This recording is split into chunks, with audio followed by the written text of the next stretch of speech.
San Sebastián. Informativos de Radio Nacional de España. La delegación de la Agencia Estatal de Meteorología celebra el Día Meteorológico Mundial con una conferencia a cargo del geólogo, profesor universitario especializado en sismología, Antonio Arechavala. Egunon, buenos días. Egunon, ¿qué tal? Buenos días. Tenemos la sensación de que las grandes catástrofes derivadas de fenómenos naturales adversos son cada vez más frecuentes. Hablamos de erupciones volcánicas, de los últimos terremotos como los de Siria o Turquía o el de Ecuador. ¿Es un dato objetivo o es una apreciación subjetiva? Yo creo que tiene bastante de apreciación subjetiva por la inmediatez, ¿no? Sobre todo de los medios de comunicación. Y creo que además que hay un punto de inflexión que fue el año 2011 con el segundo terremoto de Lorca, que nos dejó con un mal cuerpo a todo el mundo, quedamos estremecidos, ¿no? Porque había sido adelantado por un terremoto más pequeño, entonces los medios de comunicación se volcaron a hablar con la gente qué es lo que había pasado, y cuando vino el fuerte, el que mató a la gente y destrozó el patrimonio histórico, se grabó en directo y dio la vuelta al mundo. Entonces aquí yo creo que hay un antes y un después de cómo se vivió directamente, ¿no? In situ, un terremoto tan mediático, ¿no? Yo creo que hay mucho de esto. Es verdad que tenemos datos y seguimientos de que hay un aumento en algunas de la frecuencia y en algunos casos de la sismicidad, digamos, de fondo, la que no es catastrófica, pero eso es también porque ha mejorado mucho la tecnología y cada vez es más sensible. Con lo cual no podemos decir que cada vez hay más terremotos, ni más volcanes, ni nada. Simplemente que tenemos más acceso a la información y además que tenemos mejores herramientas de auscultación y de seguimiento. Y otra apreciación es que cada vez ocurren más cerca. ¿Se podría registrar un terremoto en Guipúzcoa? Vamos a hablar de ello precisamente porque Guipúzcoa tiene una configuración muy especial. Realmente lo que es el territorio guipuzcoano, que es muy pequeño dentro de lo que es una zona que sí que es sísmica, sobre todo la parte más oriental, cercana al Pirineo, no ha generado históricamente terremotos grandes. Tenemos en los años 90 algunos que no llegan ni siquiera a magnitud 4, ¿no?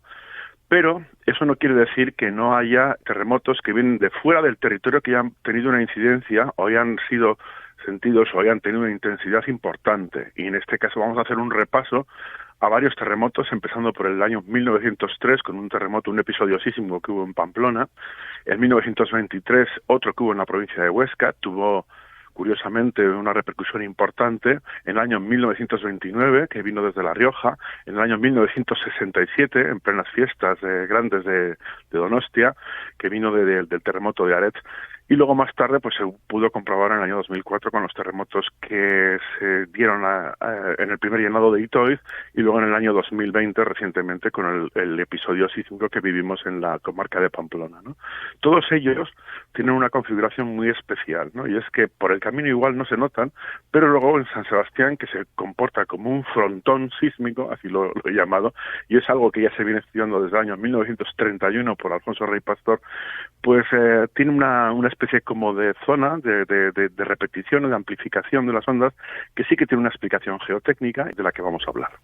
Y con la mirada puesta en el mar, Guipúzcoa, el litoral cantábrico, ¿podría ser objeto de un tsunami? Bueno, tenemos datos de tsunamis, pero de hace decenas de miles de años, ¿no? Sí que es verdad que durante el paso que se dio de salir de la glaciación hace 12.000 años, bueno, pues hubo una serie de reajustes tensionales con la subida del nivel del mar, con la pérdida de hielo que produjo el levantamiento cortical por la pérdida de peso. Zonas, por ejemplo, como Escandinavia, tienen una tasa de levantamiento de las más altas del mundo. De hecho, desde hace 12.000 años aproximadamente habrán subido unos 300 metros.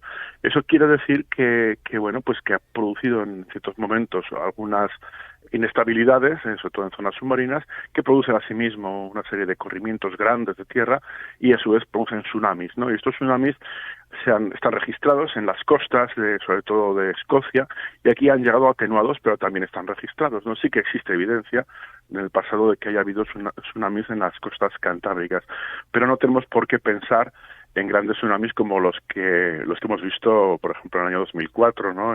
Que venían de Indonesia y así, ¿no?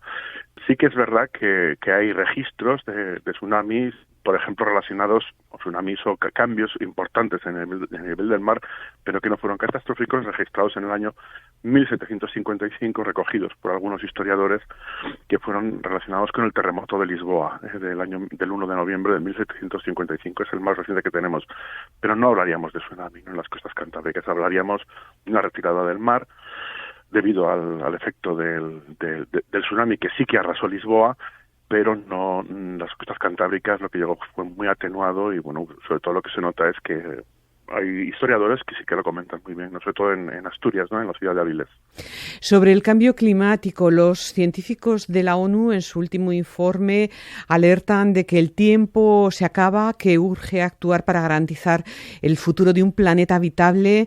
¿Antonio Arechavala se alinea en esas hipótesis? Sí, totalmente. Llevamos mucho tiempo hablando de ello. Precisamente esta charla de AEMET, que me ha invitado a AEMET, tiene una componente climática importante. En la primera parte de la charla hablaremos de la relación que hay entre el movimiento de la atmósfera y, bueno, pues toda la dinámica atmosférica y el clima con la parte de abajo, que está bajo nuestros pies, porque mucha gente, incluso dentro del mundo científico, cree que alguien debió poner una membrana y entonces están incomunicadas la atmósfera y la litosfera, ¿no? Y no es así. Es decir, hay muchas actividades que interactúan, ¿no? Es decir, es verdad, como acabo de contar, que muchos efectos de los volcanes o de las pérdidas de masa de hielo provocan movimientos corticales importantes que se pueden reflejar como terremotos o como erupciones volcánicas, pero lo recíproco también es verdad. Es decir, muchos cambios atmosféricos pueden provocar que reaccione la parte más externa de la corteza terrestre.